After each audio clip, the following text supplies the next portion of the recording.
నమస్తే, నేను జర్నలిస్ట్ శ్రీనివాస్. ప్రస్తుతం ఆంధ్రప్రదేశ్లో ఆరోగ్య సేవలు నిలిచిపోయాయి. ఆరోగ్యశ్రీ సేవలపై ఆధారపడ్డ పేద రోగుల పరిస్థితి దయనీయంగా మారింది.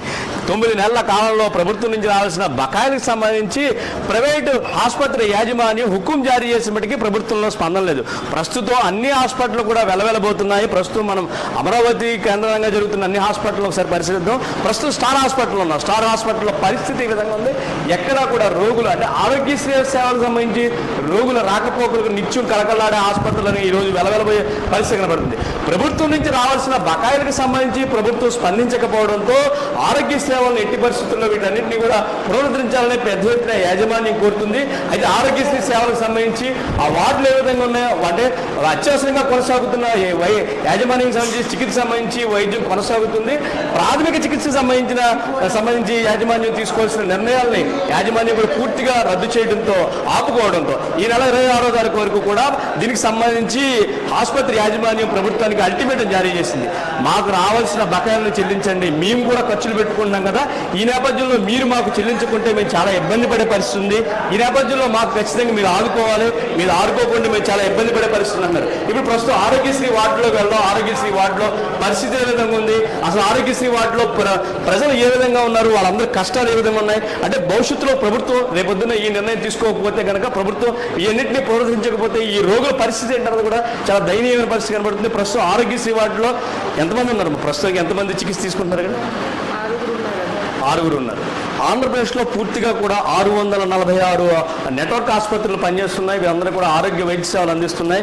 గడిచిన కొన్ని సంవత్సరాలుగా పేద రోగులందరూ కూడా ఆధారపడేది ఆరోగ్యశ్రీ పైన. అటువంటి ఆరోగ్యశ్రీ పరిస్థితి ఈ రోజు అంపశంపై ఉందని చెప్పొచ్చు. అంటే ప్రభుత్వం దీనికి సంబంధించి చాలా కీలకంగా ఆలోచన చేస్తుంది. ప్రభుత్వం ఆరోగ్యశ్రీని కొనసాగించాలంటే ఎటువంటి వెసులుబాటు తీసుకురావాలి, లేదా ఆరోగ్యశ్రీపై ప్రత్యామ్నాయ ఆలోచనలు కూడా వేస్తుంది. అంటే దీనికి సంబంధించి ప్రధానంగా ప్రభుత్వం చేస్తున్న ఆలోచన ఏంటంటే ప్రస్తుతానికి ప్రభుత్వానికి సంబంధించి 3,500 కోట్ల రూపాయలు బకాయిలు ఉన్నాయి. ఆ బకాయిలకు సంబంధించి మాకు చెల్లించండి సార్, మాకు కనీసం 15,000 కోట్ల రూపాయలన్నా చెల్లించండి, లేకపోతే మేము ముందుకు సాగే పరిస్థితి లేదని ఆసుపత్రి యాజమాన్యాలు చెబుతున్నాయి.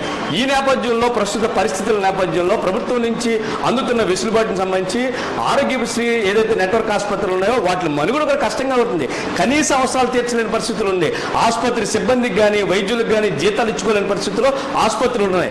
ఇంత పెద్ద ఎత్తున ప్రభుత్వం నుంచి బకాయిలు ఉండడంతో వారందరినీ కూడా బయటపడేందుకు వారు పెద్ద ఎత్తున ఆందోళన చేస్తున్నారు. గడిచిన 9 నెలల కాలంలో 26 సార్లు ప్రభుత్వానికి వీరందరూ కూడా వినతి పత్రాలు ఇచ్చారు. ఈ నేపథ్యంలో అప్పటికి కూడా ప్రభుత్వం నుంచి ఎటువంటి వెసులుబాటు రాలేదు, ప్రభుత్వం నుంచి ఎటువంటి సంప్రదింపులు జరగలేదు. దీంతో ఒక్కసారిగా ప్రభుత్వం ఎవరైతే హాస్పిటల్ యాజమాన్యం ఉందో వీరందరూ కూడా ఒక కీలకమైన నిర్ణయం తీసుకున్నారు. నేటి నుంచి ప్రాథమికంగా అంటే ఓపీని పూర్తిగా నిషేధించారు, ఓపీని పూర్తిగా ఆపేశారు. ప్రస్తుతం ఎక్కడైతే ట్రీట్మెంట్ జరుగుతుందో ఆ ట్రీట్మెంట్ మాత్రం కొనసాగిస్తున్నారు. మనకి ఎక్కడికక్కడ ఆరోగ్యశ్రీ బెడ్లన్నీ చాలా ఖాళీగా కనబడుతున్నాయి. దీనికంటే చాలా రోజుల నుంచి ఈ ఆసుపత్రిలో వైద్య సేవలు అందిస్తున్నప్పటికీ కూడా ప్రైవేట్ యాజమాన్యం సుముఖత చూపించిన పరిస్థితి. అంటే వారు చాలా కష్టాల్లో ఉన్నారు, మమ్మల్ని ఆదుకోవాల్సిన పరిస్థితి ప్రభుత్వం తీసుకోవాలి. కానీ ప్రభుత్వం ఆ దిశగా ఆలోచన చేయకుండా కేవలం తాత్సారం చేస్తూ వల్ల మేము ఇబ్బంది పడుతున్నాం. అంటే ఇది రాజకీయపరమైన అంశం కాదు, పేద రోగులకు పేదలకు సంబంధించిన అంశం కాబట్టి ప్రభుత్వం ఆ దిశగా ఆలోచన చేసుకోవాలి. ప్రస్తుతం డయాలసిస్ కేంద్రాల వద్ద ఉన్నాం. డయాలసిస్ వద్ద చాలా కీలకమైన అంశం ఇది. డయాలసిస్ సంబంధించి వారందరూ కూడా నిత్యం వారి సొంత ఖర్చులు పెట్టి వీరందరూ కూడా వైద్యం చేస్తున్నారు. ప్రభుత్వం నుంచి కనీస సహాయం అందకపోతే కనుక ప్రైవేట్ యాజమాన్యాల పరిస్థితి చాలా దయనీయంగా ఉండే పరిస్థితి ఉంది. దాని నుంచి ప్రభుత్వం బయటకు రావాల్సిన అవసరం ఉంది. ప్రభుత్వం ఆలోచన చేస్తుంది. ప్రస్తుతం బీమా రంగాన్ని అంటే హెల్త్ కేర్కి తీసుకురావాలని ప్రభుత్వం ఆలోచన చేస్తుంది. ఆ హెల్త్ కేర్ కేర్కి తీసుకొస్తే అంటే ప్రస్తుతం ఇన్సూరెన్స్ మోడల్ని తీసుకురావాలని ప్రభుత్వం ఆలోచన చేస్తుంది. ప్రతి కుటుంబానికి 2,50,000 రూపాయల ప్రభుత్వ సాయం అందించే విధంగా, ఇన్సూరెన్స్ అందించే విధంగా ప్రభుత్వం ఆలోచన చేస్తుంది. దానివల్ల అంటే ఆ స్కీమ్కి సంబంధించి కూడా ప్రభుత్వం నుంచి ప్రభుత్వానికి ఆసుపత్రి యాజమాన్యానికి మధ్య చర్చలు ఎటువంటి కొనసాగలేదని ఆసుపత్రి యాజమాన్యాల సంఘం చెబుతుంది. ప్రస్తుతం రాష్ట్ర ప్రభుత్వంలో ఈ పరిస్థితి నుంచి బయటపడాలంటే ఖచ్చితంగా ప్రభుత్వం నుంచి కీలకమైన ఆదేశాలు రావాలి. ప్రభుత్వం రేపు రాబోయే 26 తారీఖు వరకు వీరందరూ ప్రాథమిక చికిత్స మాత్రమే ఆపుతా ఉన్నారు. తర్వాత అత్యవసర సేవల నుంచి కూడా దూరం జరిగే పరిస్థితి కనబడుతుంది. రాష్ట్రంలో 636 ఆసుపత్రులకు గాను 80 ఆసుపత్రులు కేవలం కృష్ణా జిల్లాలో ఉన్నాయి. అటువంటి పరిస్థితుల్లో ఇక్కడ అందరూ పేద రోగులందరూ కూడా నిత్యం ఈ ఆసుపత్రులపై ఆధారపడి జీవిస్తున్నారు. వీరందరినీ ఆదుకోవాల్సి వస్తుంది. ప్రజా ఆరోగ్యానికి రక్షణ కల్పించవలసిన ప్రభుత్వం ఖచ్చితంగా దీనిపై కీలకమైన నిర్ణయం తీసుకోకపోతే మాత్రం ఇది ప్రజా ఉద్యమంగా దారితీసే అవకాశం ఉంది. ప్రభుత్వాలు రాజకీయపరమైన అంశాలను పక్కన పెట్టి పూర్తిగా కూడా ప్రజల శ్రేయస్సు కోసం ఆలోచించేయాలి. ఇక్కడ ప్రజల శ్రేయస్సుతో పాటుగా ఆసుపత్రి యాజమాన్యాల భవిష్యత్తును కూడా ఆలోచించుకోవాలి. ఇప్పటికీ ఒక ఆసుపత్రిలో ఒక పేషెంట్కి కనీస వైద్యం అందించాలంటే తమ జోబులోంచి డబ్బులు వెచ్చించే పరిస్థితి కనబడుతుంది. కనీసం ప్రభుత్వం మానవీయ కోణంలో కూడా ప్రభుత్వ ఆసుపత్రి యాజమాన్యంపై స్పందించడం లేదు. కాబట్టి ప్రభుత్వం ఆ దిశగా ఆలోచన చేయకుంటే మా జీవితం కష్టతరంగా మారే పరిస్థితి ఉంది. దీనిపై ప్రభుత్వం ఖచ్చితంగా కీలకమైన ఆలోచన చేసి మమ్మల్ని అందరినీ ఆదుకోవాలని అందరూ కోరుతున్నారు.